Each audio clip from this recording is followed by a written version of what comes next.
You have to be. Let's come to order at 10:01. I brought this one from home. Let's do some introductions. Scott Breyer, Select Board. Scott Morley, Select Board. Dan Webster, Select Board. Matt Maxwell, Town Administrator. Dave Barlett, Town Treasurer. Kate Fletcher, the Rutland Tax Collector Assessing Clerk. Israel Seaver, Planning Commission. Very good. And we have somebody here virtually.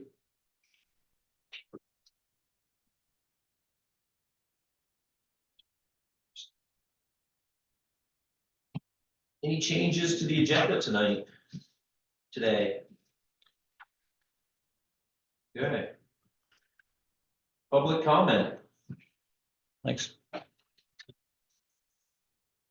Very good. Okay, tax sale, 2024. Yeah, I'm just requesting from the select board that I have permission to contact the attorney and schedule a tax sale for either May or at the very latest June. I'd like to get this list cleaned up before the end of the fiscal year. I usually wait a little bit just because we had some issues with COVID. We had some issues with VHAP funding. But I really feel I've made a lot of connections. I tried to reach everybody to let them know what's happening, and I'd like to move ahead. So I'm looking for permission to do that. So what's our recent history been? We've just been using our attorney, right? Brian? Yeah, I usually deal with Kristen Seamus, who is the partner at Brian Monahan's office. She's been the one that's holding the tax sale. She's very good at reaching out to people and making sure everything's in order, and we haven't had any issues in the past. Many times we've had things cleaned up, so for the past 2 years, the tax sale itself has been canceled because it's been cleaned up prior. And the folks that have signed tax agreements with me and that are following through are not on that tax sale list because they get paid up by the time the new bill's out. I've also find it easier to have those accounts cleaned up before the new tax bills go out. Because then, you know, we have over, and then you get them again the next year and the next year. So It'll help eliminate the overlap, right? I'm hoping so. I mean, you're always gonna have those folks that regardless wait until the inevitable, but I can't control that. So do you need a motion on that one? Yeah. You good? Yeah. So I'd make a motion to allow the delinquent tax collector to communicate directly with the town's attorney regarding tax sales. Second. All those in favor? Aye. Aye. Thank you. Good. Thanks, Kate. Thanks, Kate. You don't talk to them for more than 15 minutes. Yeah, 15 minutes. I try to just send an email. That's better. Okay, next up, we have the town personnel policy. You should have that there in front of you. So town personnel policy for those interested, Matt and I sat together. And he created this draft document with my input. The vast majority of that document doesn't really come out very good on there, does it? I know, because I don't have a color picture. Yeah. So if you go through, like, looking at the very first line, this policy shall, see there be and as, you can see the change. Yeah. So he did it in the track changes, so you can see anything that was changed. Helps you think through whatever. So the majority of this document was, just simply cleaned up, not a lot of major changes.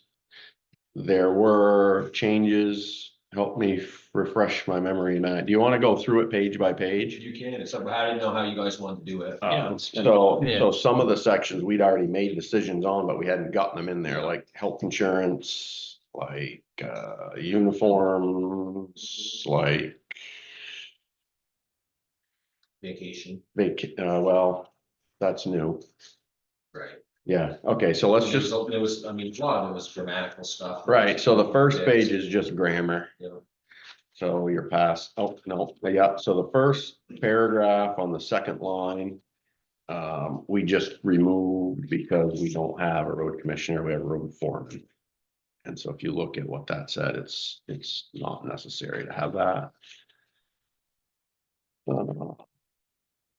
Going down to section 7, which is wages. We thought that as we've been dealing with the roads, right? Just to put a scale in there so that we're not having to always have to rethink where to hire somebody into. Mhm. So the last few times that we've talked about that in executive session, those are the numbers we were using, kinda. So what we said was, so we have 4 full-time employees. The town administrator would have a range of $30 to $40. Matt's in 37-ish.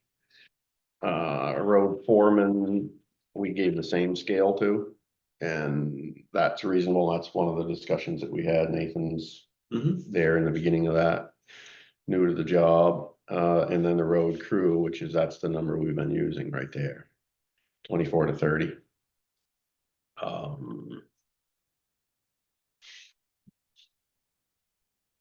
And I guess the next few paragraphs just say the select board will make decisions independently after that if we were to hire some, who knows what, for a part-time thing, like the bookkeeper we have right now. We pay Deb, and we pay, who else is part-time? Kate. Okay, Pay Kate, so to set those is a little bit difficult. So that's that. Uniforms, that's where you put that on that. Yep. That last little line there, uniforms shall be provided to the road foreman and road crew through a contracted service with the town, details provided through the town administrator. That's something we talked about a little bit, whether we wanted to do. What, stipend for them to Some buy sort their of own pay. stuff, we're out sticking with the contract service we currently have. so I think we sort of ended our discussion on that a couple months ago and said, let's just keep it the way it is for now and see how it works Easier out. that It way. gets into a lot of other problems. Yeah. Mhm. Hours of service just got adjusted a little bit because again, we don't have road commissioner, we have a road foreman, and then that's middle paragraph was all taken out because Matt doesn't supervise anybody. So why have it there if he doesn't? Mhm. What's the difference between a road foreman and commissioner? Foreman is elected, right? The other way. The commissioner's elected. A road commissioner is an independently elected person who answers at town meeting to the voters. He's not really an employee. Okay. There's some variations on that too. But a road foreman is an employee of the select board. Okay. Yeah. And so that's that. Health insurance, we added that whole section in from what we've all done. Basically, I think we got that right. Full-time employees eligible for town health insurance coverage. Town will offer Blue Cross Blue Shield Gold plan. Town will pay 100% of the premium for individuals and 80% for plans, which include additional dependents or family. That was our decision. So we already made that decision, we just memorialized it. Time sheet stays the same. All people getting paid a wage. So any employee essentially. Not stipends. Duties is the same, outside employment is the same, well, nothing changed on that page. Nothing changed on the other page other than a few grammar issues. Seemed like there's a lot of grammar issues, like no one had gone through it and checked that. There was a lot of grammar issues, yeah. Yeah. There was. Matt's a stickler, he caught Not that I would. Probably would do, I'd catch some more. But them. You probably will. Use of town computers all the same. Eligibility for benefits, that tweaked a little bit. Mhm. The town offers employment benefits for full-time employees, persons working 35 or more hours, the road foreman, the road crew, and the town administrator. Seasonal, temporary, and part-time employees are not eligible for benefits. That's something we discussed not too long ago. I don't know that we actually hammered that out as a full policy decision, did we? So that's something that we should say, that's good and we want to keep that, or we want to debate it. Because we talked earlier about part-time employees gaining some of those benefits or all those benefits or some whatever benefit.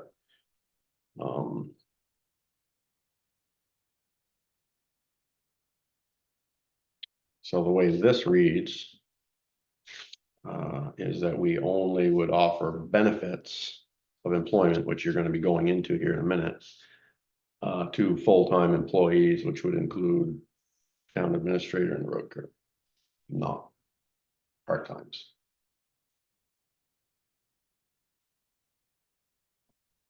It's up to you guys to agree to that or throw the flag and discuss it, whatever you want to do.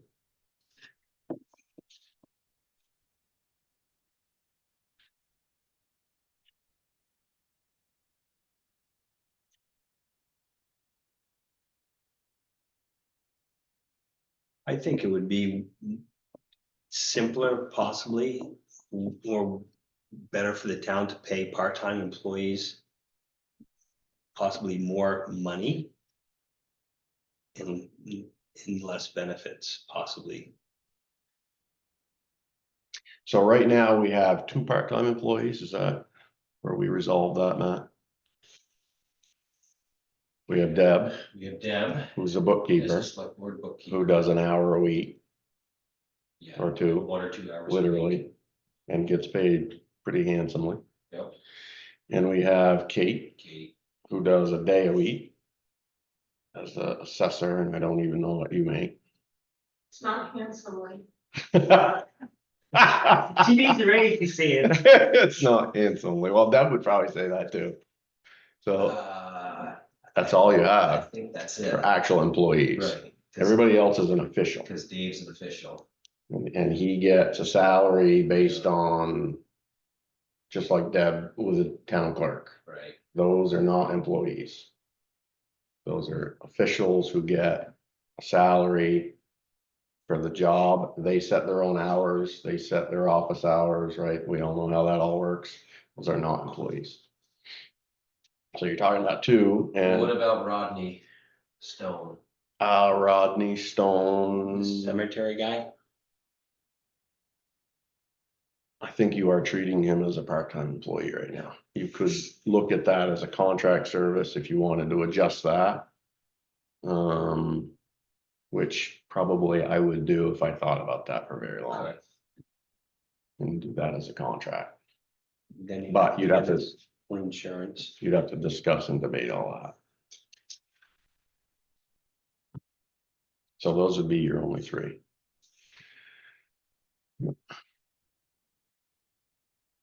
You know, then you'd have to make, you know, whether you blanket everybody, whether it's 1 hour a week, It gets complicated. it can get pretty complicated. That position, I mean, quite frankly, are we talking about accountant today? Yes. You know, that discussions that potentially eliminates that need for the bookkeeper. We had to have that whole discussion with that part-time employment opportunity will probably just be gone when you get an accountant. Well, we can always come back to this and adjust it. Why don't we just leave it the way it is for now? Yeah. Yeah. All right, so that would require a motion probably, right, Matt?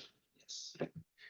So I would make a motion that the town of Coventry currently provides the benefits to full-time employees, which include town administrator and the 3 road highway individuals. Second, All those in favor? Aye. Holiday leave, we talked about already, and we decided we were gonna go with the state's identified holidays, which increased the holidays, Yes, right? I We already made that decision, or are we gonna need motions on that? think we need a motion on that, right? Dave, we never really. Never set it in stone. Yeah. I'd say make a motion. So the holidays adjusted by doing that and add that second one, that Martin Luther King Jr. Day, that's an additional holiday that folks will get. Also President's Day is an additional one that we haven't been paying for. And then the Bennington Battle Day is an additional. There's 11 total. Oh, there's 11 total. The next two we eliminated, at least in this draft, the Christmas Eve half day, because that's not a state. That's not a state. I frankly have never heard about that one anywhere before. So that gives you 1, 2, 3, 4, 5, 6, 7, 11. That's the 11 state holidays. And those are only for full-time employees. Full time. Yeah.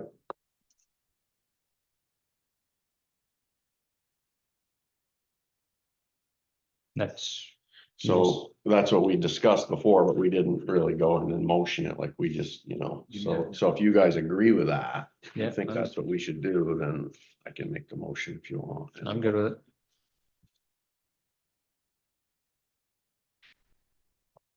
It's easy. It's Yeah, not, just what it's the just state all the does, state, yeah. So I'd make a motion to adjust the holidays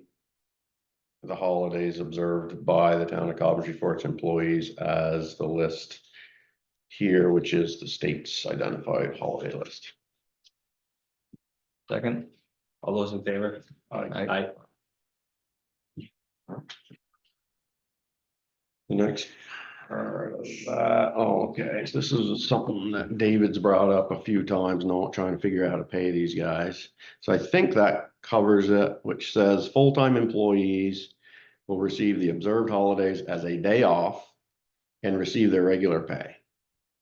If it becomes necessary and the applicable authority requires the employee to work on the observed holiday, the employee shall receive their regular pay plus 1 1/2 times the rate for the number of hours worked. Yeah, they get time and a half. They get time and a half for the time if they, the road crew, Yeah. essentially is who we're They talking go in for about. 4 hours, they'll get paid for 6. They're gonna get their regular 8 hours of pay, Yep. regardless if they work or not, because it's an observed holiday. But if they're required to go into work, any hours they work, they'll get an additional time and a half rate for those hours. And that's again how the state. yeah, that makes sense. Um. So that was the only change. Well, then it says, I don't know if that's a change, that's added, right? Part-time employees will not receive the holiday pay and therefore will not be expected to work on any observed holiday. Holidays falling on a Saturday will be observed on the preceding Friday. Holidays falling on a Sunday will be observed on the following Monday. Again, just like the state. Can't just skip them. No.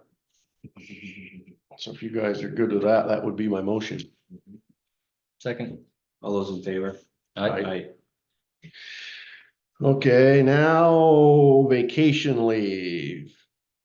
Matt and I debated, he yelled at me, he said I'm too easy.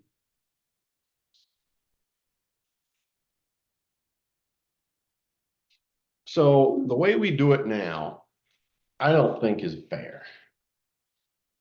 Because we hire people coming from somewhere, right? We hire somebody in and what we're doing is we're saying you earn 1 day of sick leave a month for the first year up to 5 days, cap at 5 days. And then they lose it at the end of the year, right? Is how we've been doing it. Yes.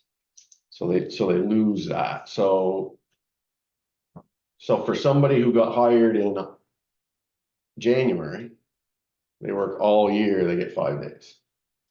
Somebody who gets hired in August gets 5 days. That doesn't seem like it's real fair, and it really doesn't seem like it's quite enough. no, Then we got talking about that more. And this is where I get a little bit opinionated probably, and you guys need to check me if you need to. But I came from a system where in the state, it was a sort of a benefit to you to be able to keep some sick leave for your own short-term disability You know, and I actually had to use it twice in my career. Where, you know, there was no, I'm not suggesting we do that, and you'll see that there's some limits that we put in there. But, you know, we could just generate as much, we could, what's the word, we could. Accrual. We could Accumulate. accumulate as much sick leave as we wanted. But we gave it all back when we left. So it was there for you if you needed it.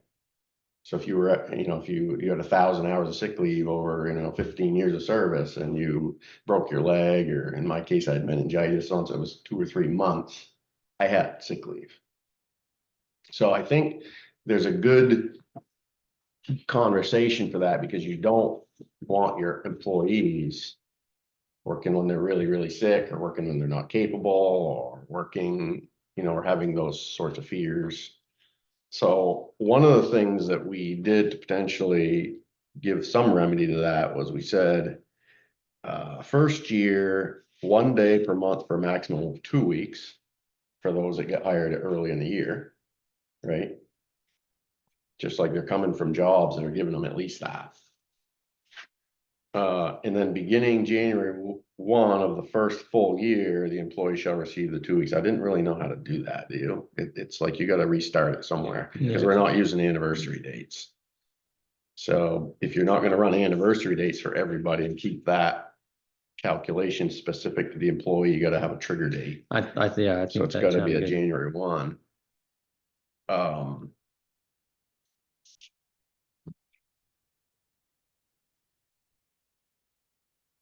So actually, that was for annual leave. That was actually for annual leave, what we're talking about right there.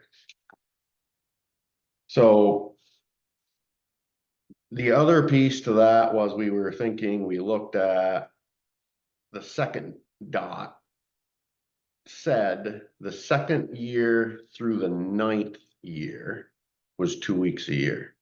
So you were essentially working, you could work almost up to 10 years and still only get 2 years, 2 weeks. 2 weeks of vacation. It's not good. It's not enough. I think after the 4th year, they probably should get 3 weeks of vacation. That's actually what we did. It's hard to read it, but that's actually what we thought too. So we drafted something to look at that says the 2nd through the 4th year for the 2 weeks, and then the 5th through the 9th, 3 weeks.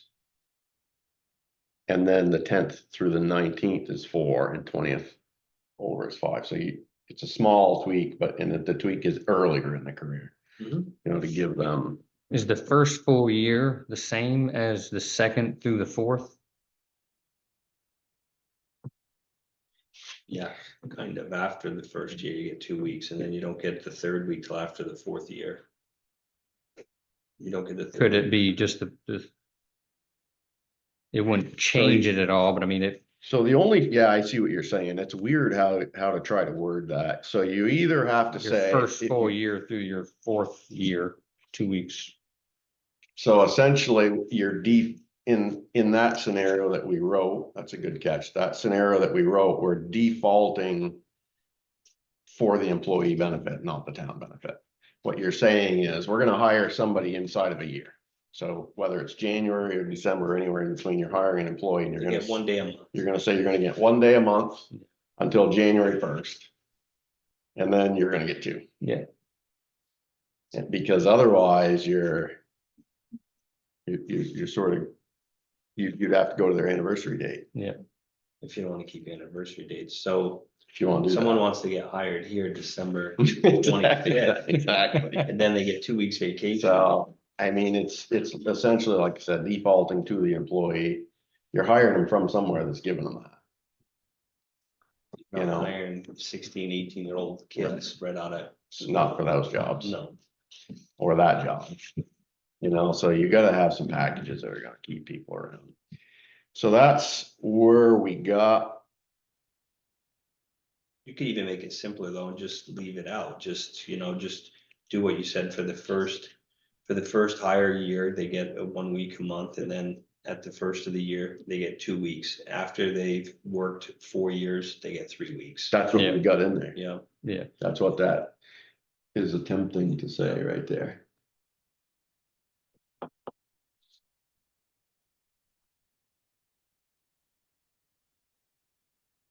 So if you guys are good with I'm that, good do with you it. need a motion on all that craziness? Oh, I think instead of saying the employee shall receive 2 weeks vacation leave, which is, here's 2 weeks. Not accrued, we're gonna give you 2 weeks vacation leave. You might wanna say the employee will accrue 2 weeks or. Leave the language the same, because right now you're just, after the first full year, you're gonna say, here's 2 weeks. Literally from this, whereas everything else is an accrual rate. 2 weeks per year, 3 weeks per year, 4 weeks per year, 5 weeks per year, 1 day per month.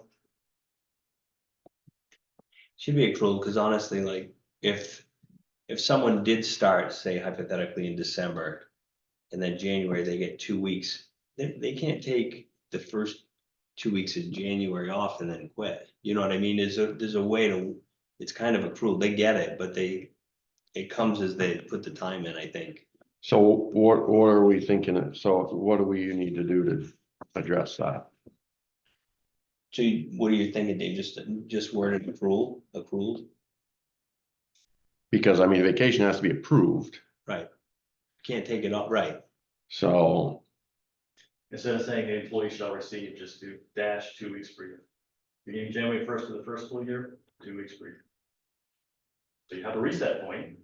January Hire 1, somebody- If you don't hire somebody on January 1st, you need a reset point.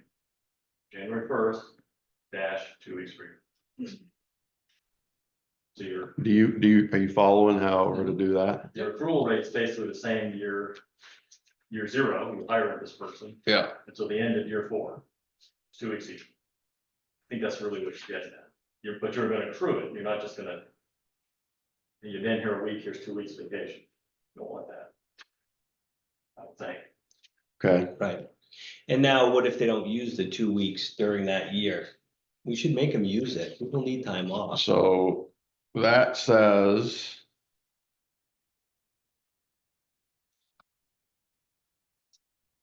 Forfeits the benefits, yeah. Employer strongly encourages take annual vacation. And that hasn't changed. That was your Yeah. policy, and I agree with that, which is you're gonna take it or you're gonna lose it. So the vacation and the sick leave was what you were talking about. Yeah, that's a different issue you're gonna be at, yeah, Right. but, so that kind of forces, because you do want people to use their vacation and schedule. So that says, schedule it and use it, or Lose it. give it back. Mhm. Yeah. Okay, with. So if you know his whatever, however, right, what he just said, or you guys get together, just tweak that. Yep, So do you need a motion on, yep. how are we gonna motion that?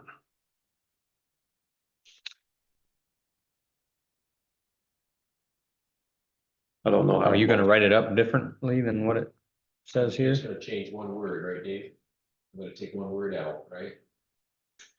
I think you cross out the words the employee shall receive. Yeah. With a dash. Yep. 2 weeks per year, change vacation leave to 2 weeks. I mean, it's the same language as 2 through 4. Yeah, That's a rate, not a. Here's 2 weeks. right. Employee. Okay, so it doesn't change what we just did, it just changes how you're gonna word that. Just change. Okay, so the motion would Yeah, kind of so stay the motion. same. Motion would be the same. Okay, so how do you want me to motion that? All of that, Matt? You can paraphrase it if you want.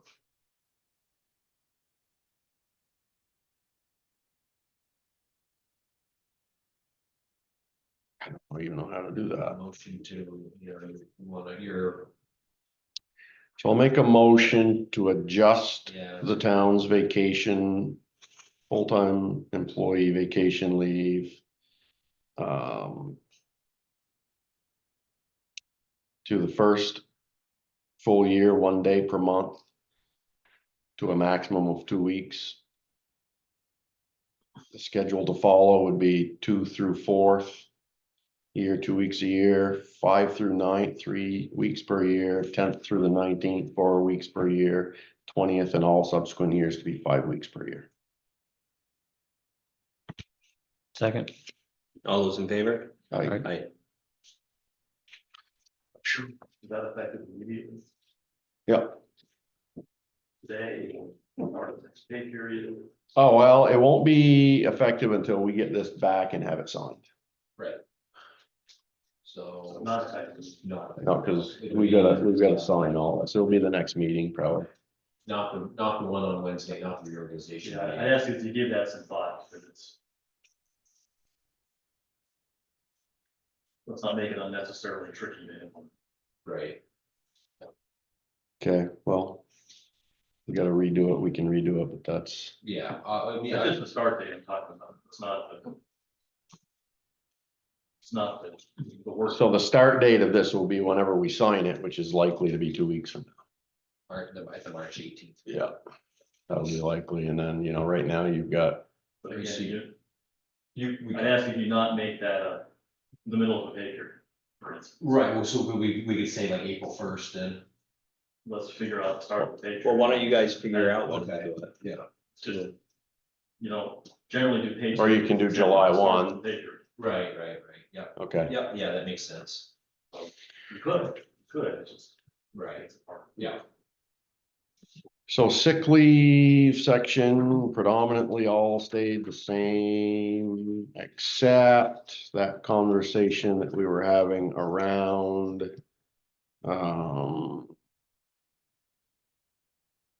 Let's see, what did it used to say? It said. Like annual leave, it said full-time employees of unused sick leave will be. Except for it would be compensated for said time in the last pay period of the calendar year. So, It will not be compensated for unused 6 week. That's why you got it now, right? so we talked about that, you guys, you might wanna really not do any of it or think through it or push back on that one. Sick leave's a tough one. Sick leave is, like I was saying before, you don't want employees working if they're really sick. You don't want them working if they're really hurt. Sick leave can be used for children, taking care of your family. There's a lot of reasons you can use sick leave. So what we came up with an idea wouldn't be to, like the state that says you can have as much on the books as you want, but we capped that at 4 weeks. So we wrote, full-time employees will receive sick leave pay at the employee's regular rate of pay. Full-time employees may accrue sick leave up to 4 weeks. Accrual shall cease at a 4-week cap. Upon separation from employment, an employee will not be compensated. So that's basically saying instead of every year having the trigger, it gives it an amount to give it a trigger. So if somebody really got sick, COVID or with whatever, and they'd already used 2 or 3 days, 4 days for child sicknesses or something else, if they've been stingy with it, which is you want them to do, it gives them a little bit of flexibility there. But only that much flexibility. You don't want them taking the summer off. But then it stops accruing. I understand. 4 weeks is the most. So if somebody gets 4 weeks and wants to sit there, I then think this younger generation isn't gonna accrue shit. They're gonna use it. No, it's true. probably true, It's true. I'm sick. Pay me. right? Yep. It's a pretty good benefit if you've got it. Like I said, I actually used it twice when it was outside of my control, when I had logged. Well, it's by the state, they mandate you give 1 week per year and one day, 1 hour for every 40 hours. of Something work. like that, yeah. We have to give it Yeah. to them. So this is their accruing the week in the year. And if they use none of it, they keep it, right? And then they go 2 years and now they've accrued 2 weeks. And they can do that up to 4, or they can, be taking a day or 2 days and just, you keep doing it up to that 4 week. Have you seen it on the time card ever, Dave, where someone used a sick day Yes. Frequently. frequently?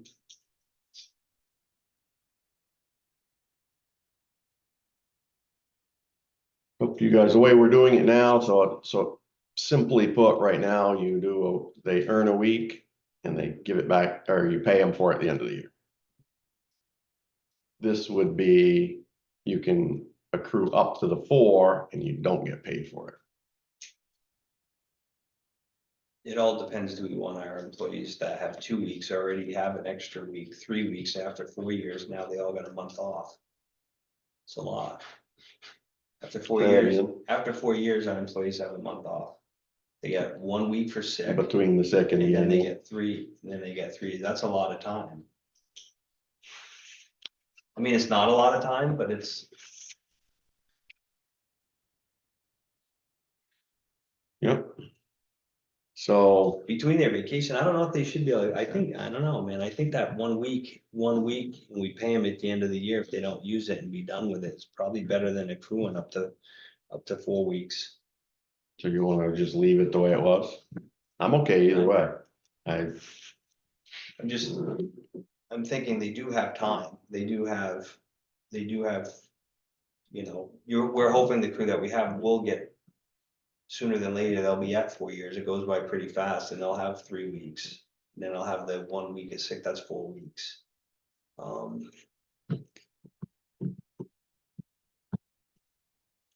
So Or maybe the accrue- debate on both sides, right? And again, I'm okay with it either way. I'm okay with it either way, but maybe cut it in half and maybe 2 weeks. The debate on the other side is always, oh, you don't want employees using annual leave for sick. Right? Defeats the purpose of what vacation time is. You want them to be happy and healthy and come back rested and loving to work for you. Sick leave, of course, there's management and supervision of that, but sick leave is for sick, or your child or whatever. So you're right, the capacity is there for the month. So a hybrid of that would be what you just said, 2 weeks, would be sort of a hybrid. You earn up to the 2, and then you keep it at 2, Just keep it at 2, and don't pay them. they never get paid for it. Right, but then they could have that sort of in their pocket if they needed it. Yeah, that's somewhere in the middle. I think that's where I am. All right, so that would be an adjustment to that line right there, Matt. Did you follow that?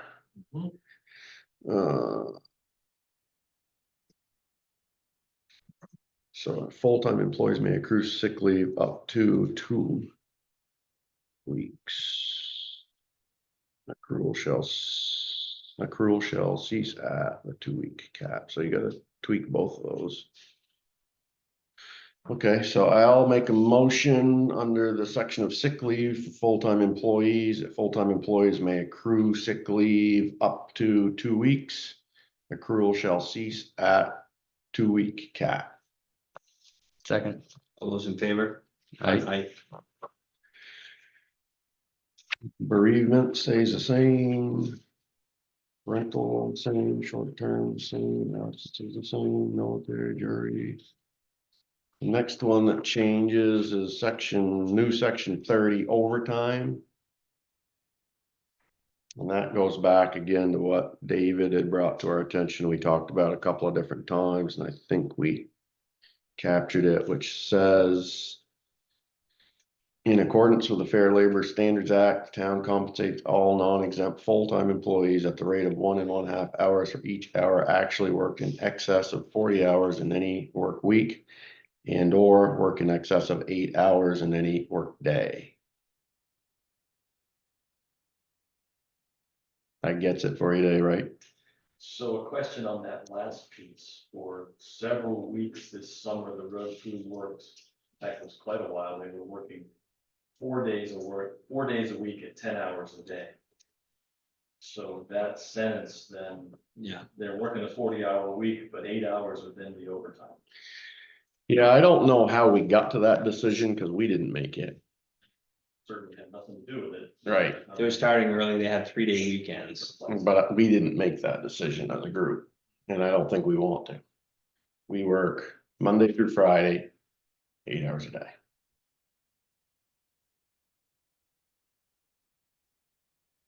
Yes and no, I mean, being on call all winter long kind of sucks. Like, how many times did these guys get up at 2 o'clock in the morning? Well, that's what they get paid for. I mean, that's where that clause comes in. So to continuously sort of massage that schedule, it just doesn't work. You have to write a rule or not write a rule. So you have to say, you know, we set those times and hours. Foreman doesn't. So we can work with him and we can say, you know, if you want it to be 6 to 2, or you wanted to have it 7 to 3:30 or whatever. It's like setting that schedule, you know, we set that schedule. And then if they're working outside of that, then they get paid the time and a half if they work over the 8 hours. Maybe it should be 10 hours. Just because someone works 8.5 hours, they get a half an hour. I think it's fine that they work, if everyone wanted to work 4 days a week, but they shouldn't be getting paid No, 2 hours overtime. No, no overtime, no. Right. Right, no. We could No. have it, that should be set to 10 hours, and maybe if you want someone down there on Fridays, then they work, you know. They work 9-hour days for 4 days and they work till noon on Friday, you know. You lost me. If you wanted someone at the town garage on Fridays in the summertime, if you didn't want them just have a 4-day week. Like, I'm okay with a 4-day week for them. It's a kind of a super perk. In the summer, I mean, they got everything done there and the roads are good. So you want to do summertime hours and wintertime hours, and you'd want to write that, and we'd have a whole section in here on that. You can't leave that I graph. don't think we wouldn't have to write it, but we could have it 10 hours a day. They don't get, it would help the town out if they didn't get any overtime after 10 hours, like, I think we until should- 10 hours. Yeah, You definitely have to write that in here. Right, You have to all you work. gotta do is change that 8 to 10. yeah. You can't 10 do or- that. I don't believe you can tell somebody they gotta work 10 hours and get 8, 10 straight hours. This isn't a state job. I just don't think you can do that, though. They did it, you didn't pay them overtime last summer when they were working 40 hours in 4 days, did you? No, We were sort of, It was, I was following the policy. yeah. If you wanna do that, we gotta do more homework. And you'd keep them all with the same day off. So you'd have no coverage on a Friday, you'd have no coverage for 3 days. well, we have coverage if we call them in, I understand. but. I mean, maybe that's something you should talk with Nate, we should talk with Nate about it. Bring them in, say, you know, what are you guys' feelings on Fridays this year, working all day Friday, or Just ask them what they want to do. or which one of you guys, do we wanna have one guy there on Friday, or 2 guys, or do we wanna have a rotation of a schedule, or? Or do we just wanna say, alright, you know, it's 8 hours a day. And you're getting, and they're gonna have their 3 weeks vacation after 4 years, and. You know, I mean, there's a lot of ways to do it. Alright, let's, so we gotta sit on that one and all. I mean, I'm okay with them working on Fridays too, but if they don't really need to, and it's a benefit, cause. I mean, I wouldn't wanna get up every day at 2 o'clock, and, well, the thing is, knowing you have to get up at 2 o'clock in the morning. Every single day is one thing, and that's acceptable, but not knowing, and then just be like, how do you actually sleep when you don't know if you're gonna have to get up or not? So you're getting, if you're a good employee, you're getting up whether you're going or not, and you're looking around and you're looking at your phone, it's like, well, fuck, you let me know or not? It's a kind of bullshit, really. They should have some idea. I hear what you're saying. They should have some idea too. Watch the weather.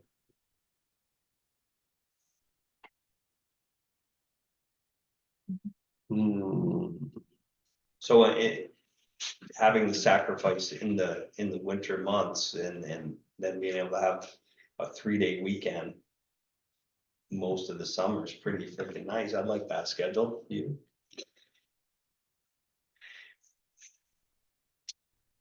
There's some things to think about. Mhm. I'd have to think about that. I wanna look at the legal ramifications of that without having them sign stuff. Sign their hours away, essentially, they're signing their overtime away. We would need to do some homework on that. Maybe this is a good place to stop on the personnel policy. Yep. Okay, We'll move on. so let's do that. Later. So far, though, very good work. So we'll have that ready for not Wednesday, Not Wednesday, but 2 weeks. the following. 2 weeks from today. Yep. Okay, very good. Town accountant hiring. Town accountant hiring, all right, that's my issue. I've talked about it a few times. I think I've formed a stronger opinion on it now. Talked to the auditor about that a little bit too. My sense of things is that no, not that we do anything wrong in the town of Coventry, meaning illegal or crazy.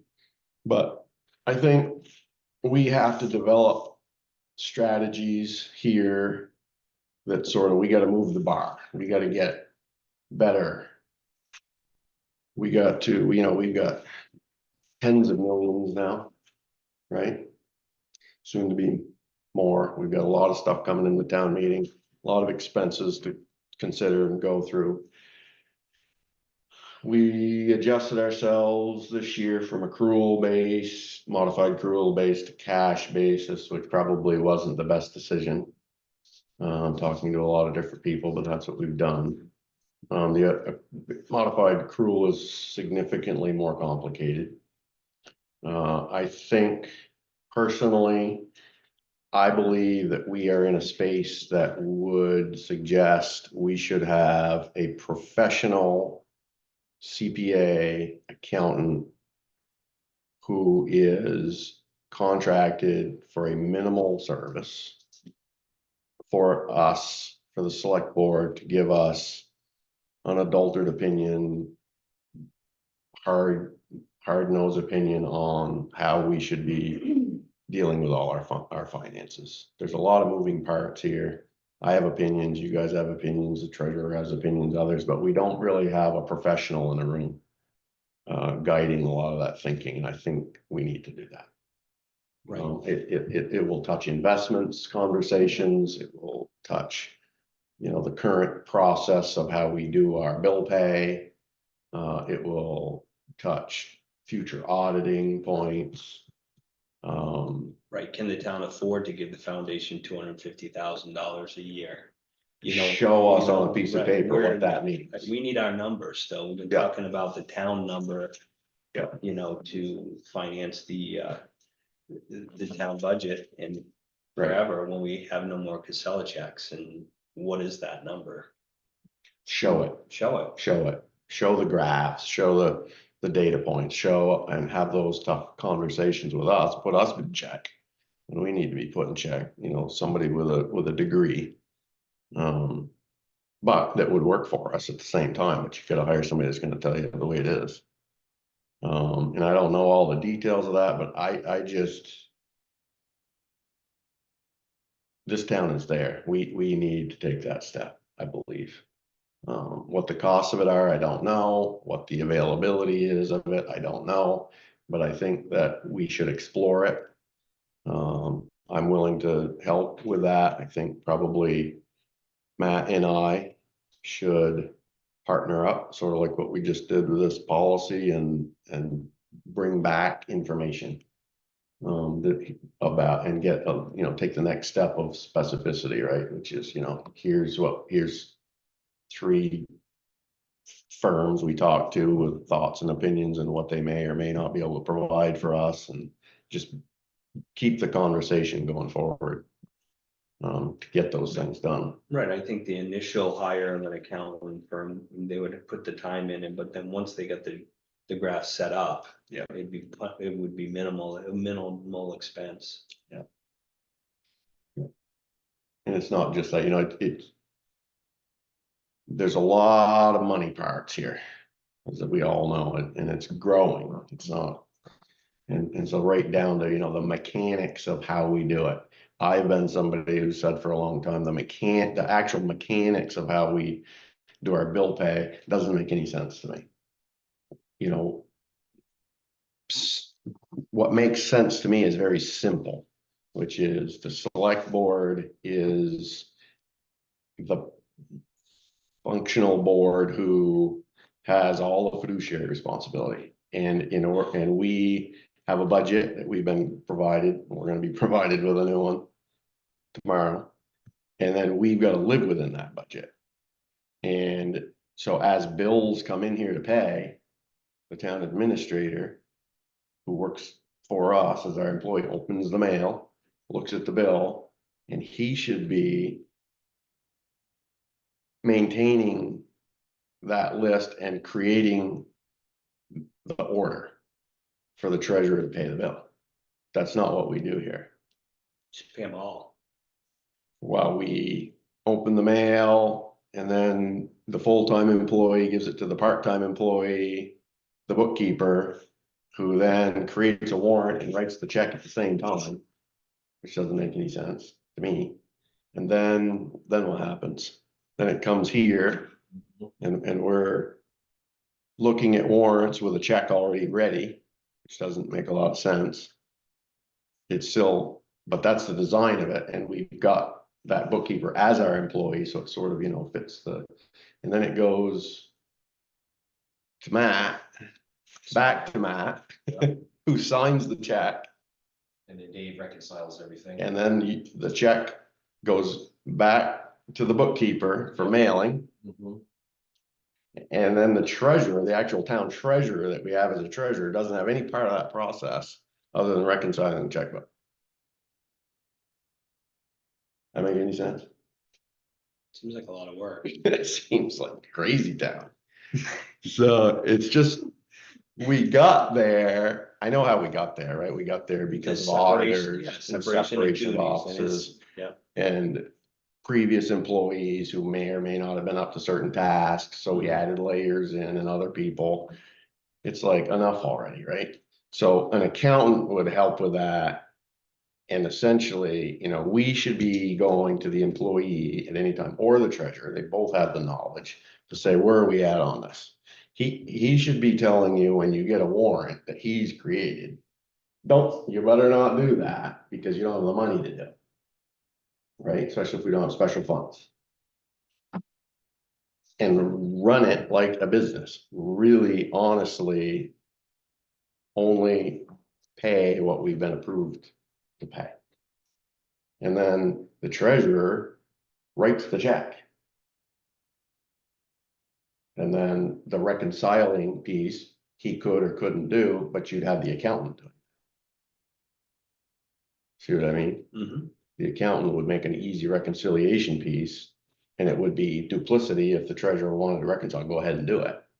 Never hurts to have two people doing it, but you cover yourself with reconciling through an accountant. Just the way we're doing it now, it just doesn't make any sense. And then you would be essentially eliminating that other part-time position, which you don't need anyway.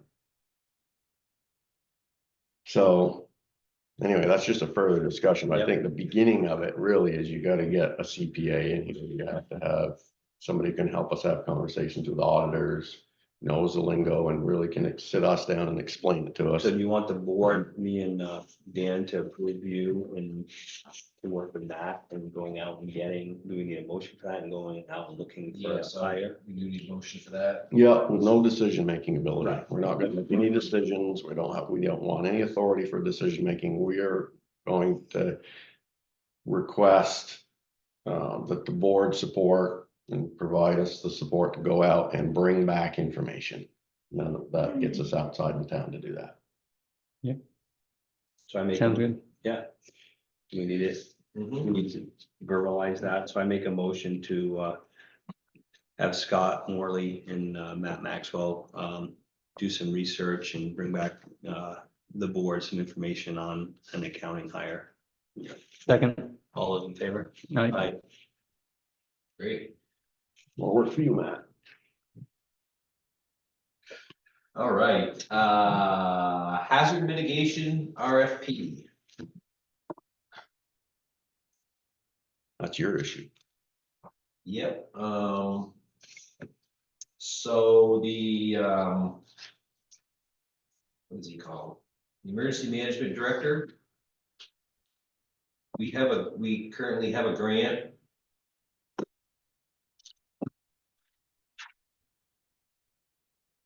through the state of Vermont for $8,362.50 with town match in kind of $2,787.50.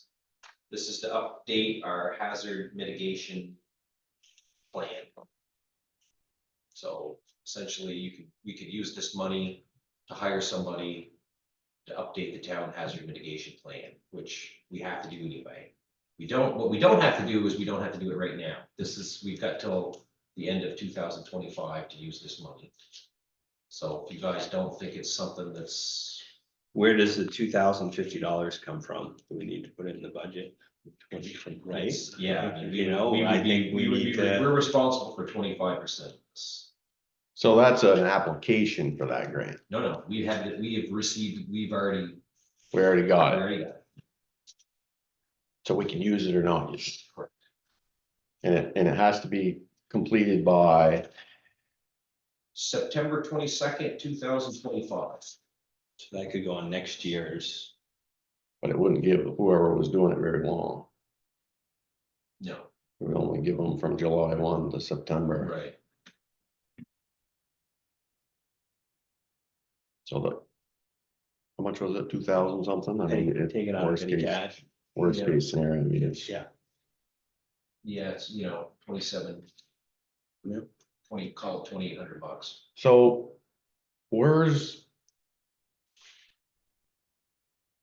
say that to me again. Who helps us with that now? Who helps us with the hazard mitigation plan? Yeah, Phil provided a list of people to contact. but who does it now? Who's been doing it? Who did it last time? He gave me a name, I can't remember. Was it, Snedeker? That doesn't sound familiar. That name sounds familiar to me. Snedeker, He works but for I don't think. NVDA. Yeah, they're not involved in this, I don't believe so, no. I think these are independent. but NVDA helps towns do that. That I don't know. That'd probably be a Phil question. They're in here, we know NDD, they're in here. That's what they do. Yeah, so I don't know, it seems like we already get that service for free from NVDA, who, I don't know. I think, I'm pretty sure Phil knows what he's doing here. he'll have to come and tell us. Yeah, I'm pretty sure he know, and this is, I think according to him, this is something, we don't have a choice about this. We have to do this. But we have to do the plan. Right. How we do the plan, Right. we have a choice Yeah. about. But I think, So I would say you keep that right, and you tell the emergency management director that he needs to come in front of the board.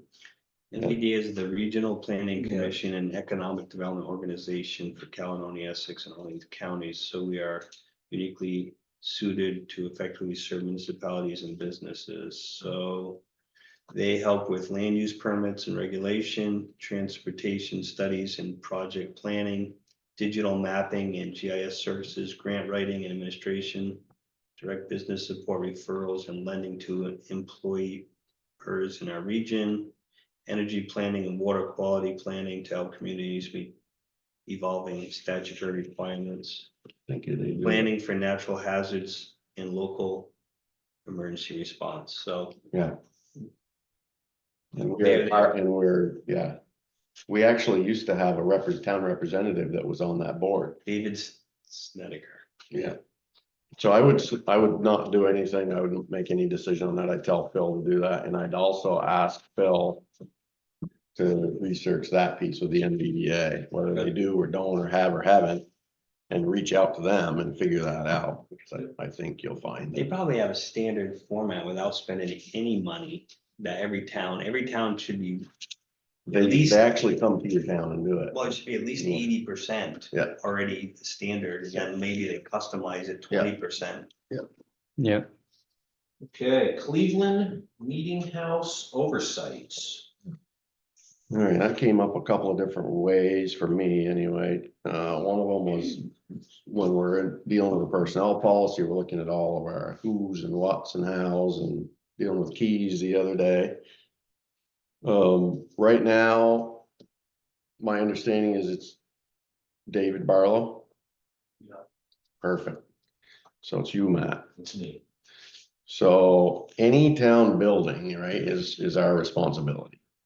And we directly and indirectly give the garages to the foreman, right? General cleanliness and all of those things. And so any of the other buildings or structures that we have really fall to him. So I don't know what we've used it for or what we haven't. We got a lot of conversations that we're gonna have to have about future repairs and what we're gonna use it for and all of those things. So we gotta develop that, but I think it's important to identify it's you, Matt. Just like this building is you. Okay. And it's your baby and you gotta get the keys and know who's got the keys. And if we wanna look at getting those into our core system, which you probably should. You know what I mean? For our key, so your key can go there and open that.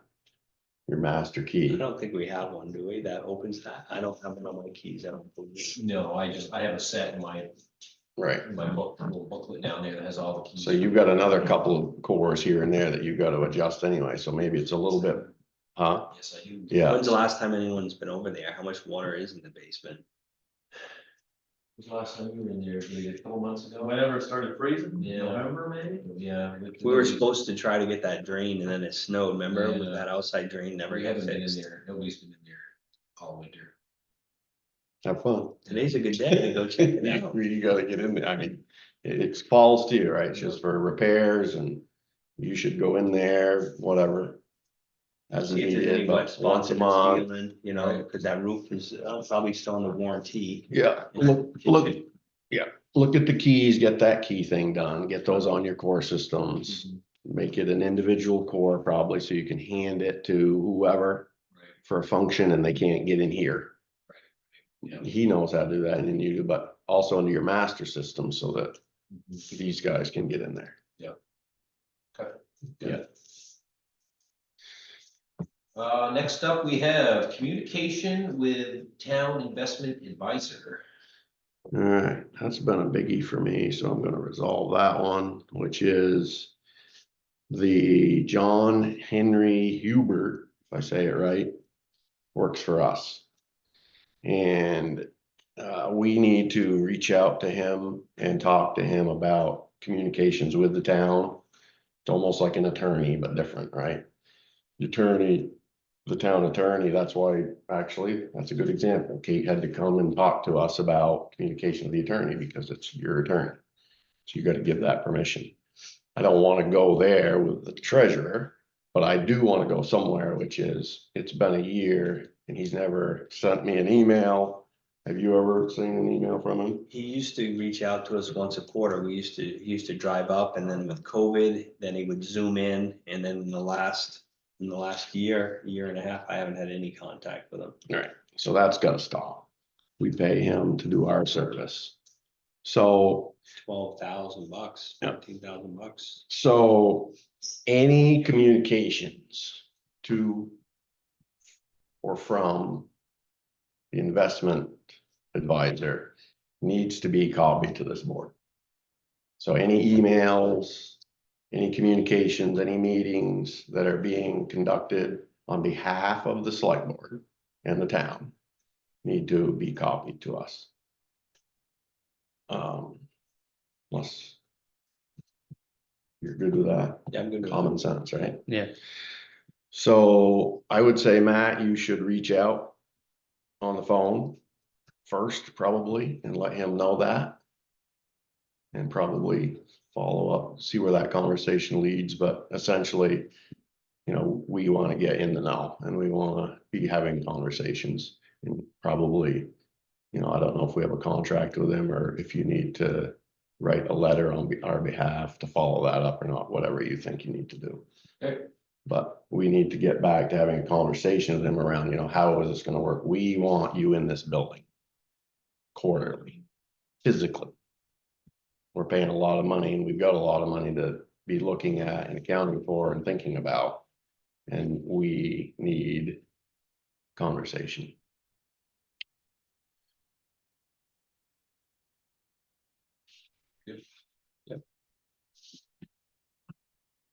Okay, the audit schedule findings letter. In your, should have it up here. Yeah, you have it right here. Yes.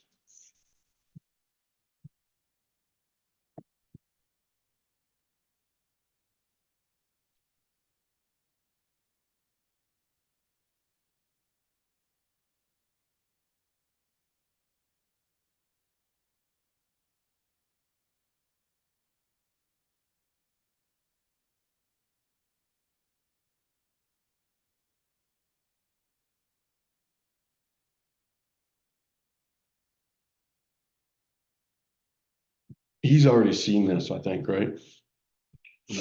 The auditor. I know he and I talked about it too, and so he Not that knows. version of the letter, yes. Okay. Yeah. He hasn't seen anything from you. All right, That's- so he knows, I mean, where we're at, and we've done it already, so we're not in Right. any trouble. Nope. It was done during that year, so I think we're good. You want a motion on that? Yep. So you gotta sign that, you got the original one? I think they're all originals. Yeah. Okay, Yeah, you can sign one of these. I would make a motion that we, accept the letter as presented from the town administrator for, Sullivan and Powers as the response to the audit. Second, All those in favor? I, Good.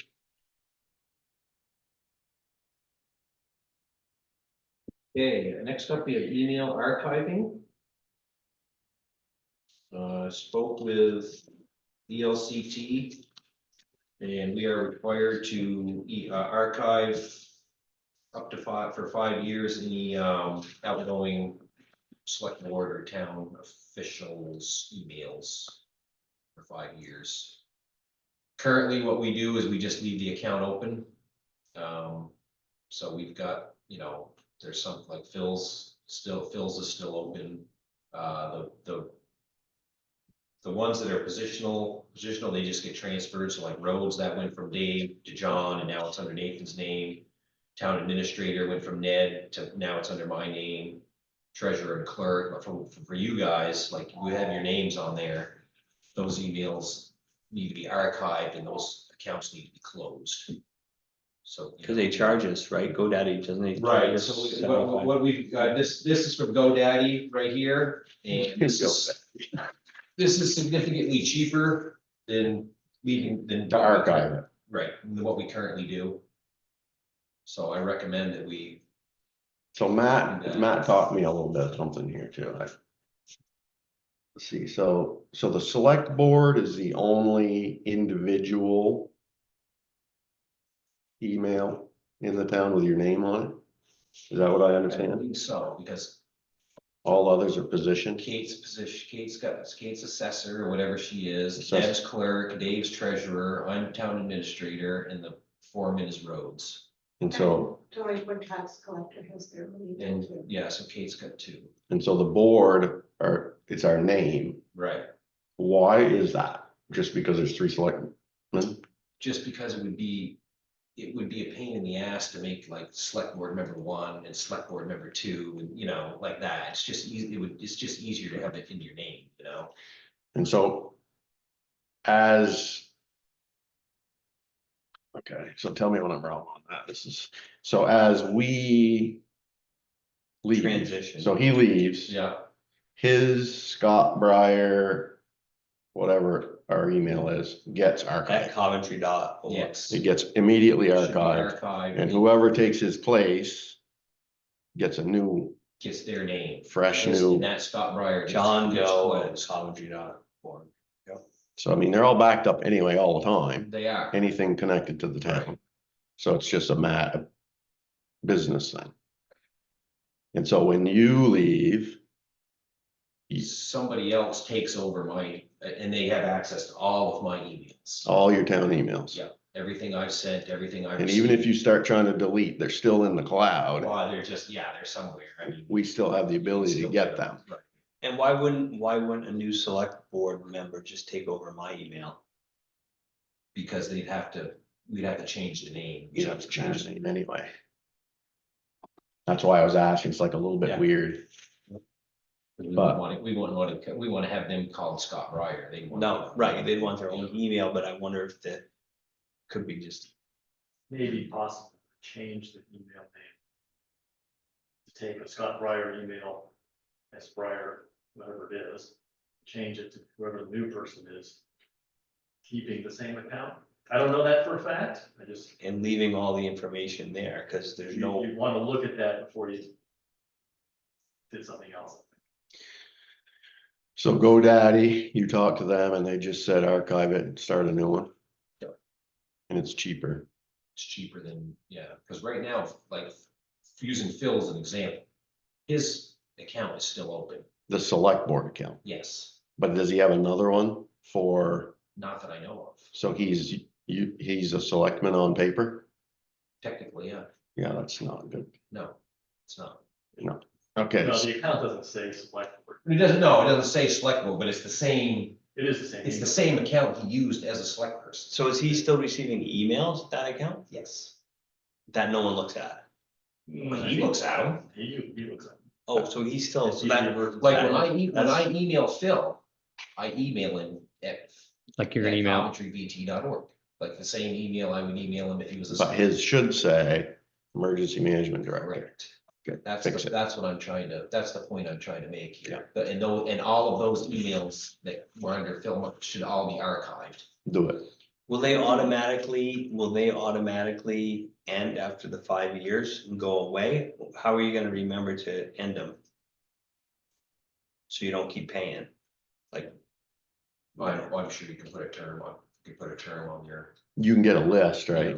yeah, Did they give you a list on this? no. it must be on the bill, as the bill broke down really Yeah, I good. mean, we can go into our account on our GoDaddy account and see. Because after X amount of years, yeah, you wanna make sure you, Right, Right. you're not paying $5 a month because for. that kind of stuff happens all the time. I'm sure they're not gonna Yeah, tell that's- you. Never, That's how they get you, So you should, annually, maybe when you do your reorg meeting, right? Wednesday, it would be a Yeah. trigger. Like the Yeah. trigger for the town administrator, say, oh, let's make sure we're all Yeah. yeah, up to snuff. on it. GoDaddy, eliminate accounts on there. Right, just once a year, just Yeah.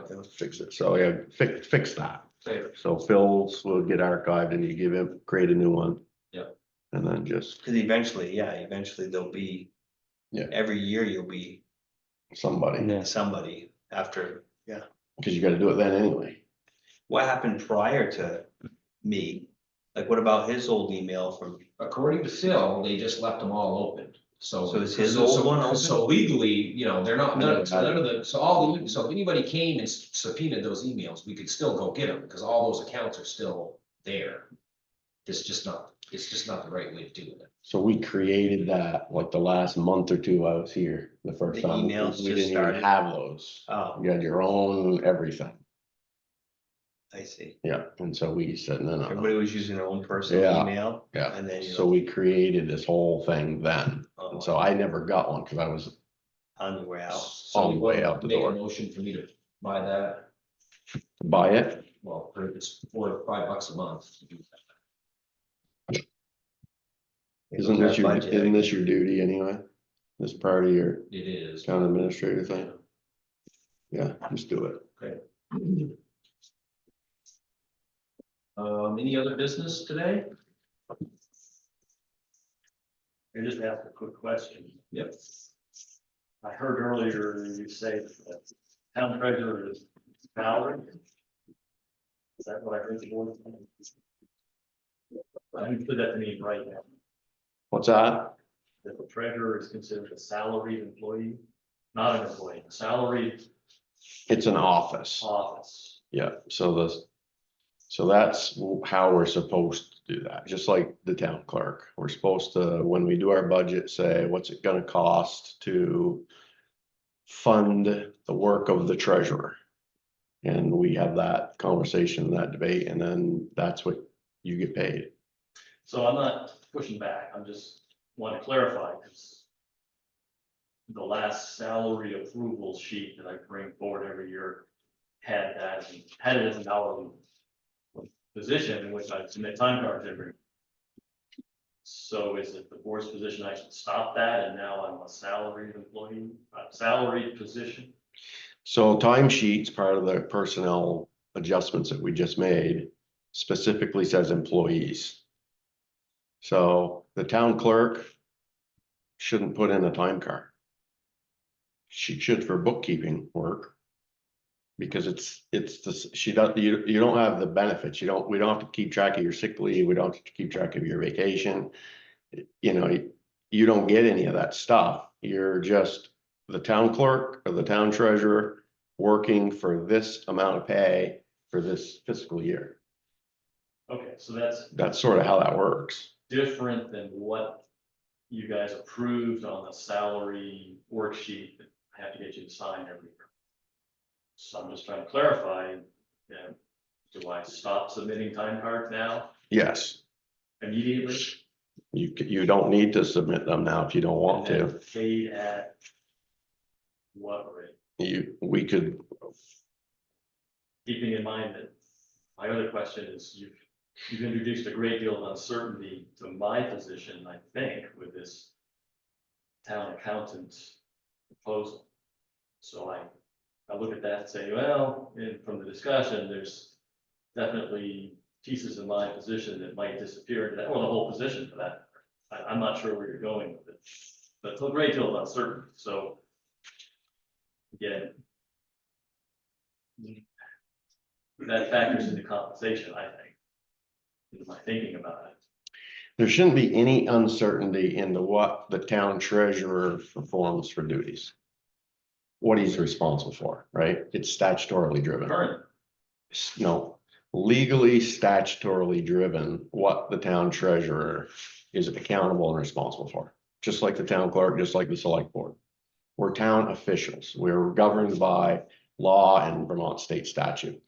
You've been performing all kinds of duties outside that. And I understand why we sort of got there. I'm a proponent to bring that back in to the responsibilities and accountabilities of this board utilizing its employees. So the town treasurer should be paying the bills. That's the town treasurer's job, pay the bills for the town. There's some other areas around finance that the town treasurer has responsibility for, and there's a whole bunch of overlap in conjunction with the select board. But it's way too fuzzy around here on who does what and how we do it. The town accountant isn't going to replace, can't legally replace, shouldn't legally replace, shouldn't attempt to legally replace a town treasurer. Totally separate matter. It's just like saying the bookkeeper, Deb, is going to replace you. Not happening. That's a part-time employee who's right now helping us with bill pay. But it's not the best practice, I don't believe. And I don't think most people will believe when you really look at all those moving parts on how we function and how we get bills paid and how we create our accounting world. So, I mean, the accountant is for helping the select board in a high functioning professional capacity to know and understand their finances, know and understand how to invest money and how not to invest money, how to interpret financial audits and what they actually say and what they actually don't, would have helped us to talk through and think through cash basis versus accrual basis in a way that we could understand it and make the best decisions that we could. Somebody who can look at the end of month reconciliational piece to make sure that we all know what we're doing, when we're doing it, how we're doing it, etc. But it certainly can't be and shouldn't be to replace any town official. okay, so that kind of went beyond what I'm really trying to get So it's at. like, all right, how do you pay me? You're- How do you, right, how much? You're saying I'm salaried, you've been paying me hourly. Okay, I hear you. Do I change that right now? And So what do I is, change it to? what do you get paid right now? What's your salary package for the year right now? How much? not paid salary, but it's a 27 something an hour, I think. I'd have to look it up, actually. And so we just set a budget, starting July 1st, or we're attempting to for tomorrow's vote of how much? That one I said is a salary based on listening to you talk about that. I believe that said it just a tick over 20K, Then that's what you'll get paid. just a tick. You can work 1 hour a week or 100. Okay, so you want me to do that right now? Is that what I'm hearing? Well, I mean, That's something the board needs to motion, because it's not the same as what's in the salary thing that you signed. so where's the salary thing that we signed? Where's that draft? It's not drafted yet for 5. I always wait until after the town meeting to get. So you're saying that there's one that exists now that, Covers fiscal year 20. so where's that? Oh, it's downstairs. So can we get that now and look at it?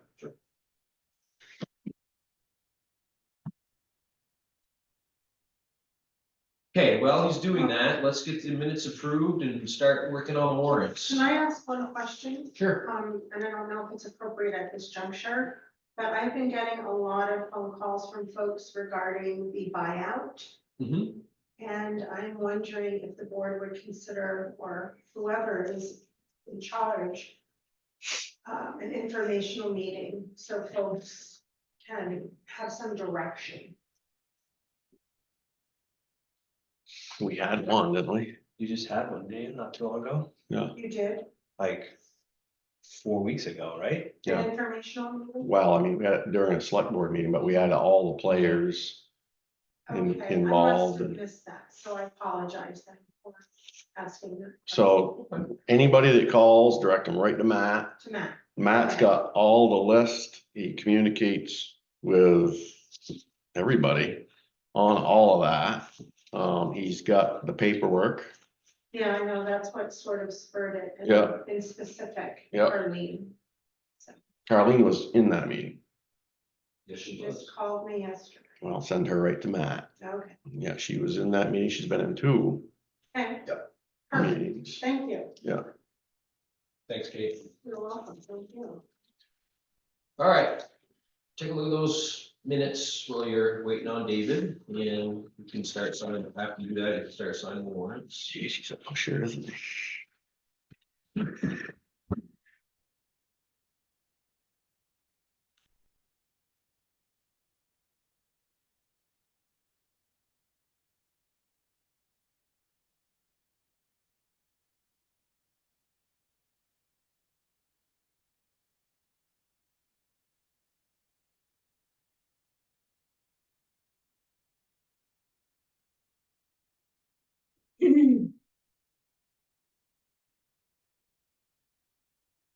Make a motion to accept the select board meeting minutes of Tuesday, February 2024 as presented.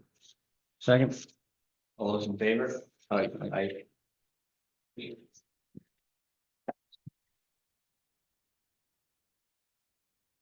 Hmm.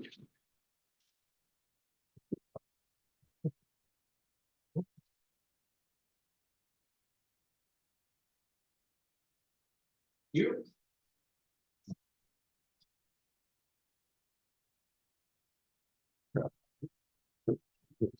But, yeah. you waiting on the warrants? Yeah. So an important note would be that we don't have an assistant treasurer, so I typically burn through most of that amount as well. If I had an assistant, then I would less.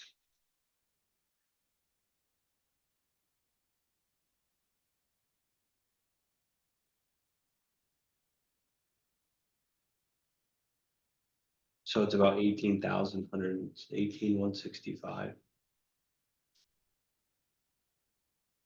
Yeah, last year I had, so it's like 17.5 or something like that. In the calendar year numbers.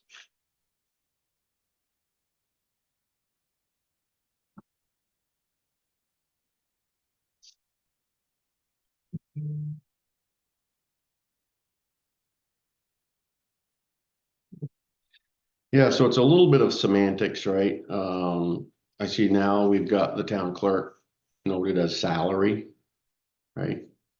So that's probably an adjustment that was made this year based on conversations we had through the winter months, I'm guessing.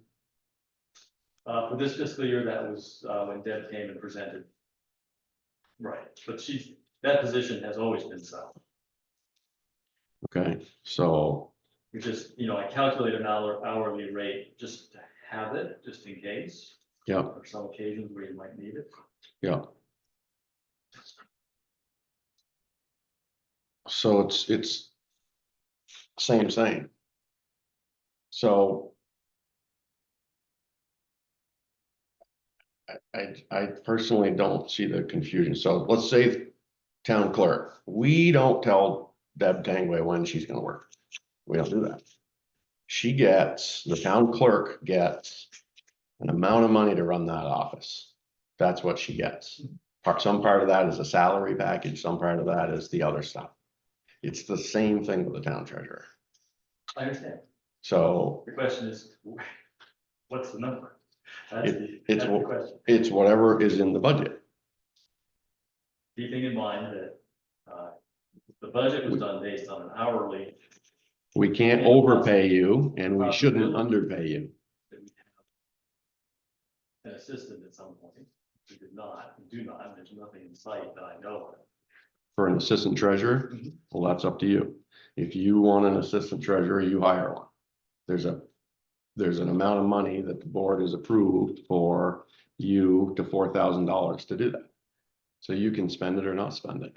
If we feel that you should have one, we have a legal ability to force that, which we haven't done. Mhm. And so, Is he able to earn that income? Of the assistant treasurer? Yeah, basically, I'm saying That's what I he's hired asking. myself. no. I mean, that's just a legal answer. We can ask your town attorney if you want, but you can't get paid for a position that you don't have. No, So No. if there's $18,165 in the 2024 budgeted amount for the town treasurer and assistant treasurer total, Mr. Barlow should stay within the 14,165 for his office and then 4,000 for assistant, or it's okay if he spends the 18,165 any way he feels fit. no. Okay. It's $14,165 for the town treasurer's pay package. And his wife could be the assistant. He would need to legally submit that, and the person would humanly have to do the work and then get paid for it. But it can't be him. It doesn't seem complicated to me. Okay, is there always an assistant treasurer in every town? It's statutorily driven. Okay. So he doesn't have to fill it, but he may choose to fill that. We have funded the position for the opportunity for him if he is away for the week or 2 weeks on vacation and he wants to keep his office open. He can have a human here to do that, who's responsible for him when he's not here, just like an assistant town clerk. If the event came that there were issues noted that the select board felt we needed to step in on because there was a vacancy there and there was problems there, we have some statutorily responsibilities to fill the office and we can do that. But that's not the case what we're talking about right now. We're talking about what's a pay package for the town treasurer. And it's $14,165. Okay, but I would add that this was done in good faith as an hourly, and put in front of you when you signed it as an hourly position. That you're now telling me is a salary position, which we have. I was given I was given no opportunity, please let me finish, no opportunity to negotiate a salary for this position. You're just telling me it's now a salary position and this is your salary. I'm saying, well, that's not fair. It's a pay package and we wouldn't let you go over your budget line anyway, would we? You always do. We always do. You always do. It's something I've addressed with you earlier this year, in fact, right in my office. You That said you didn't want to deal with it, so, okay, meaning that we're overpaying you? no. That I'm working part of the hours as, that the assistant would normally work, but we don't have an assistant. There's enough time and work down there as treasurer that would require this amount of budget. So what are you It's really a Scott proposing? point of, Well, does that make any sense to you that you could take pay for a position that you don't hold? for a position that I'm actually doing the work for. No. Yes. So you think the lawyer, the town's attorney, would make a decision, a declarative decision that said to the select board, it is appropriate for you to pay the wage of a town official who doesn't exist to another town official, who has a pay salary, who has a pay scale. There's no way he'd say Is that that that's, town official doing the work of that other town official? it wouldn't matter. That's your job. If you want that job to happen, you gotta hire one. If you're telling But me, you signed this as an hourly position. I see your signatures are there, and it wasn't a trick at the time, that's the way it was set up. If I'd known you wanted it to be a salary position, I would have certainly put it in, budgeted it accordingly. Because I'm well aware of how much work it takes to do the position, having done it for a number of years. well, you've done a lot of work that wasn't within the scope of the position, right? So a No. lot of your time, yes, No. a lot of your Absolutely not. time, in my opinion, a lot of your time has been outside the scope of town treasurer. I disagree with that wholeheartedly. Okay. So if you're telling the select board today that you need an assistant to fulfill the office of the treasurer, then you should hire one. And if you don't want to hire one, it sort of puts us in a situation that if that's what you're declaring, then we would need to probably hire one for you to do that work for the $3,000 or whatever, the $4,000.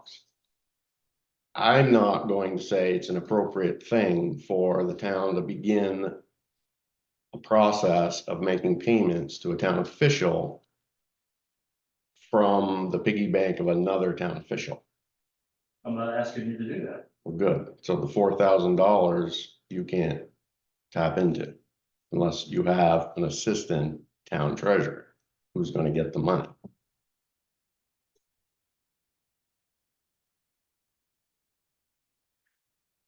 Okay, so I'm still lost on what I'll just withdraw the whole question. I'm done. Thank you. So, So should these be changed to salary if they're salary? yeah, we probably should look at the whole issue.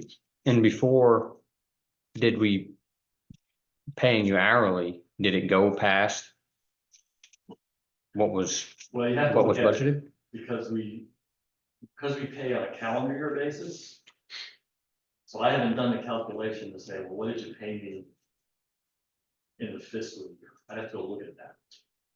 I just know when we're doing W-2 forms, what's the calendar year thing. It should be right on the, No, because the fiscal year starts on July 1st, and there's usually some sort of pay difference. Not always, but usually. So you can't just take the annual, well, I did W-2 for this and say that's what it is. That's not what it is. oh, but in our NEMRIC, right, in our accounting software, we should be able to pull that up today and see what it is for the fiscal. Sure. So let's see, It's in the warning. right, that's the answer. That's in the warning. So this sheet in and of itself is the responsibility of who to create. Typically me, No, but it would be whoever does payroll. so who's responsible? Where does this come from? What, The select board. right, what authority, It's right here, at the bottom. what authority creates this sheet?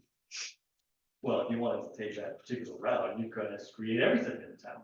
You're responsible for the whole thing. Right. Other than what's statutorily your responsibility. And there are things that you are responsible for statutorily that we are not.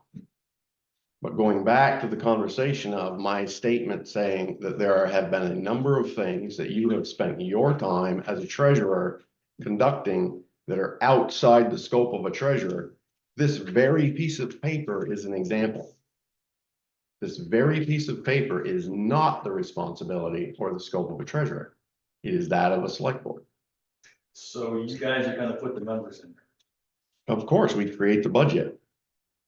Okay, so you don't need, there's no tasking to the treasurer to do this.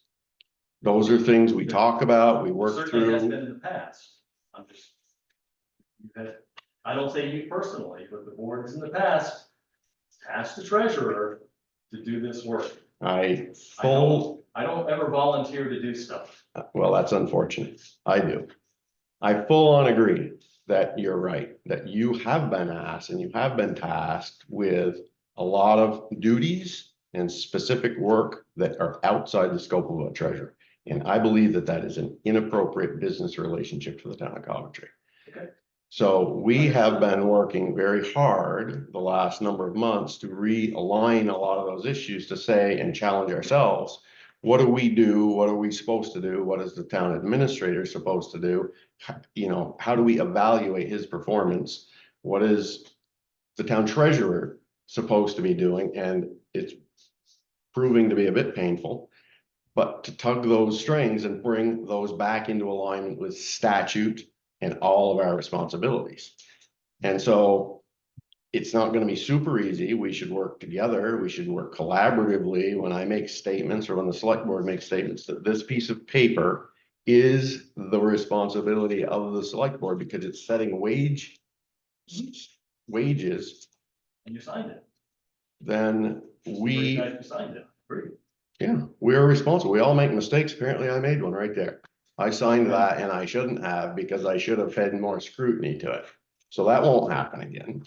And we will work with you in any of those sorts of things. And let's create an atmosphere that brings that work back from you to the board. Obviously, it's going to go to the town administrator for figuring this stuff all out. That's how people gain an understanding of what it takes to run a town. You can't have one person doing all of these things and putting pieces of paper in front of you when you're in busy meetings and signing going on along because we don't get the breadth of what it means. We don't understand. And it's our fault. I agree. It's our fault for doing that. I take full responsibility. I signed it. I shouldn't have. I signed my hand. I raised my hand. Not going to happen again. So going back to the issue of what your pay is, it's what the budget is paying you for your treasurer's time. For your office, that's what it's paying. We're not going to get into you only work 4 hours one day and 6 hours the next day. That's not how it works. You're provided an amount of money to be here to provide the town with treasurer's service, whatever that means.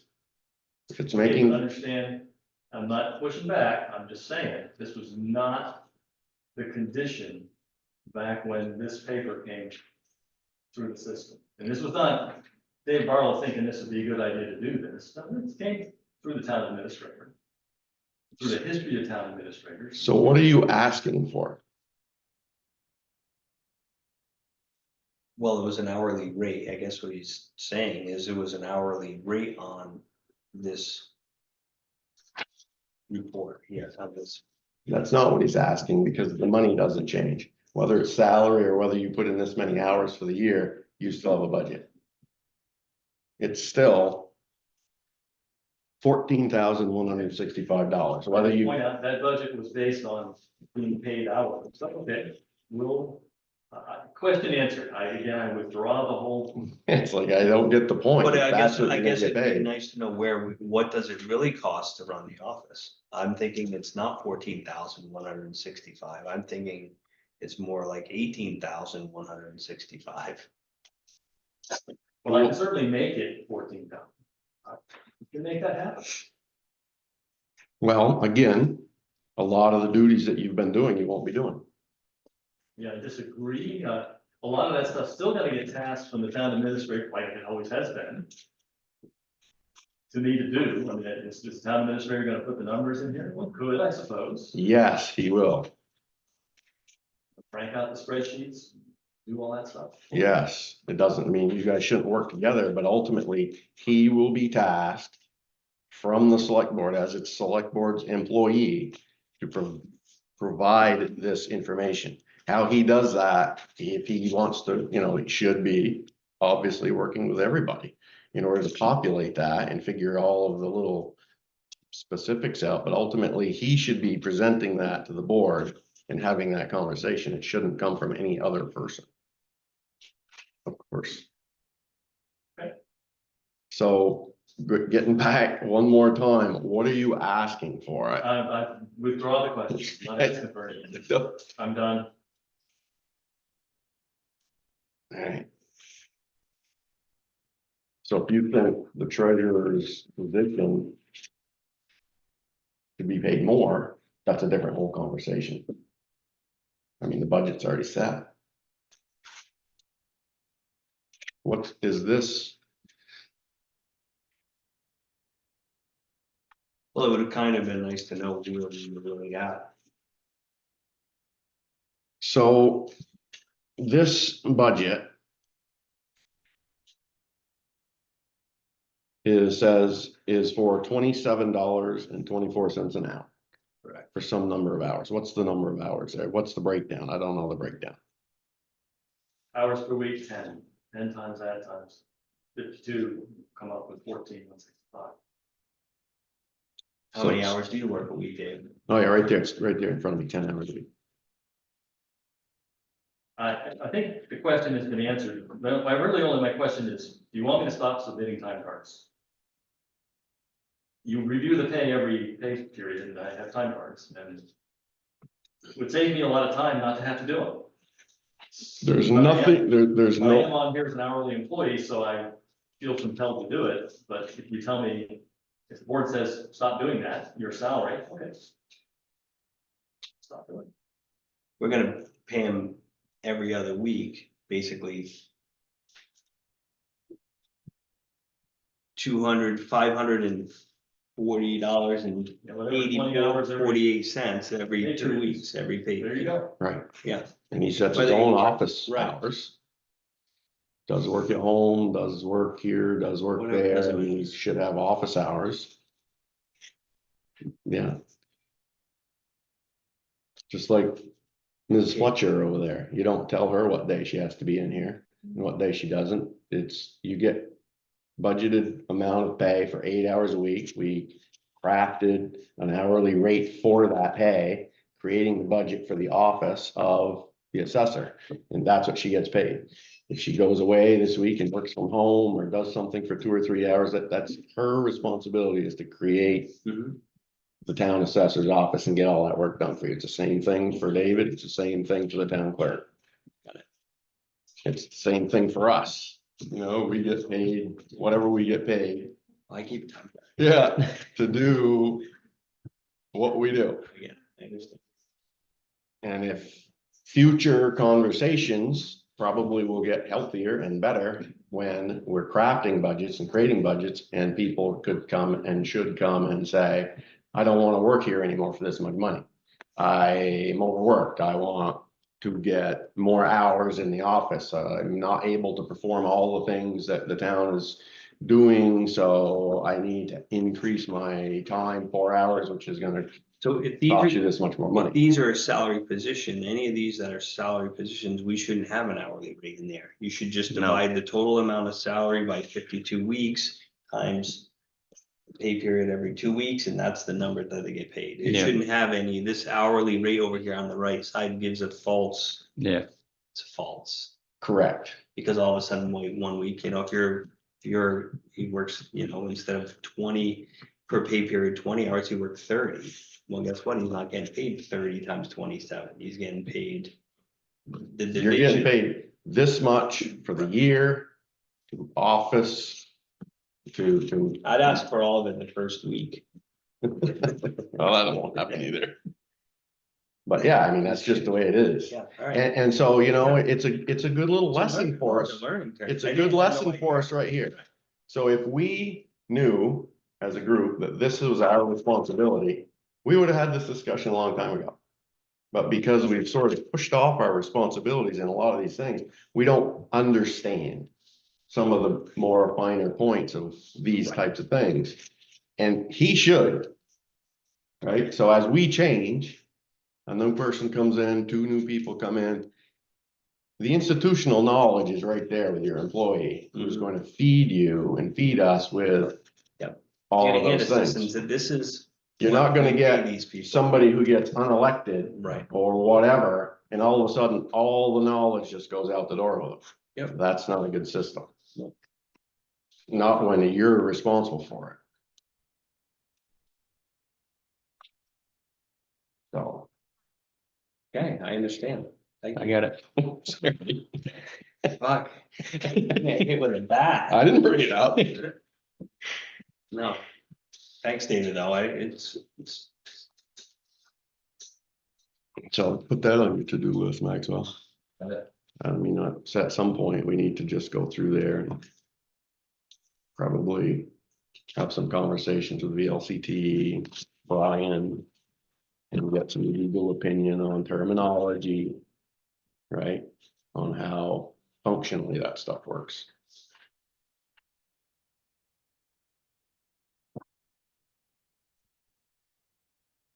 Because I mean, you do need it going forward. If you did get a different treasurer, basically the person would want to know how many hours a week does that need to do the duty? Then they could do the math. We don't have any hours per week in there, which you probably shouldn't. You Are you gonna shouldn't, hire anybody? Because you could say, you know, that job takes fucking 60 hours a week. You'd be an idiot to take that position. Yeah. You know, you don't know. and you can't and shouldn't ever try to tell them, you know, work 1 day a week, work 3 days a week. Work Wednesdays, that's not our thing. We don't have the ability to do that. That's his responsibility to perform the statutory obligations of the town treasurer. And we set the salary for that, we set the wage for that, we set the stipend for that, whatever the legal terminology needs to be for that work.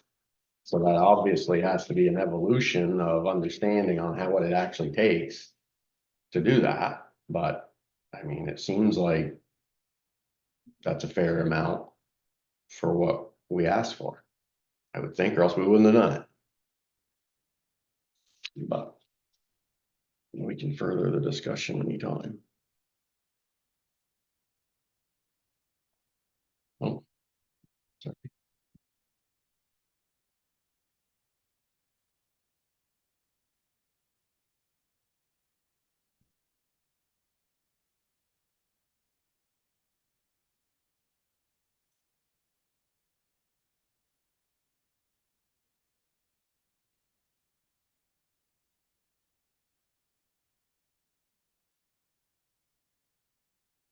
Have to share the pen, yours. Yeah, mine.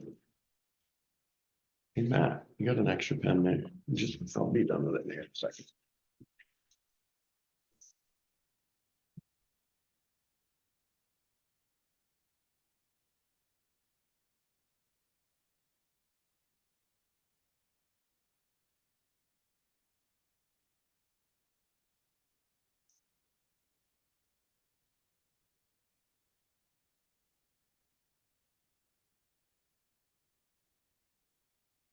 Probably make a new employee announcement.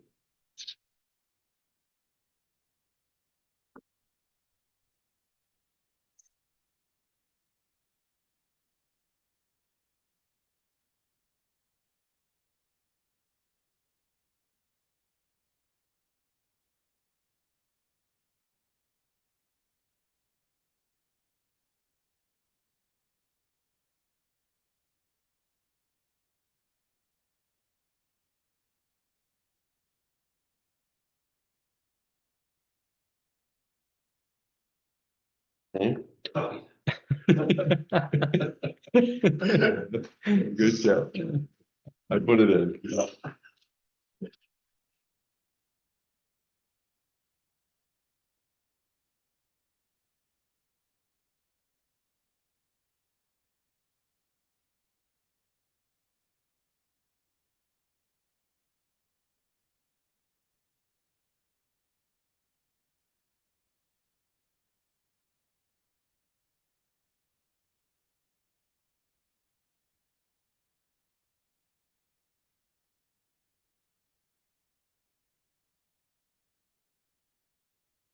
Motion to approve warrants as submitted.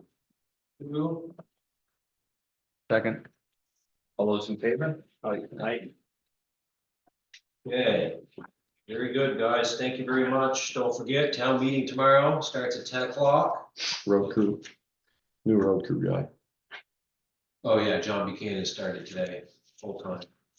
Some on the graders. Yeah, that's all. Just so everybody knows, today's the actual first Yep. day, even though he worked a day last He week. worked, he plowed for Nathan last week, but today was his first full-time day, so he's back. I met the dump truck that ended up on John Hill Road this morning. So town meeting tomorrow, and then we're right back here Wednesday night, 5 o'clock for our reorganization. And that's all we're gonna do That's all, well, so far. I've got town paving on there too, that's it though. You gotta make a decision after there, I had a talk Oh. with after, Norm. after the vote on Tuesday, you're gonna make a decision. But this is definitely the way to go. These guys.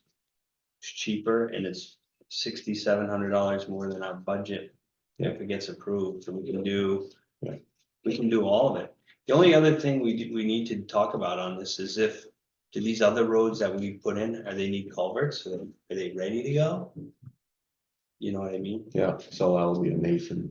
Glen Road's ready to go, we changed all those culverts last year, Lane Road's ready to go, we changed the big culvert last year, Airport Roads. just Yeah, needs to I go. think we are actually ready. River but Road, we'll make Webster sure. Road. River Road's ready. All of those. Again, yeah, So that'll be on Wednesday, Yes. after the town meeting, go and we can. So just need to adjourn this meeting. Motion adjourned. Second. close in favor? Aye. Thanks, guys. Thanks, fellas. I'm gonna run.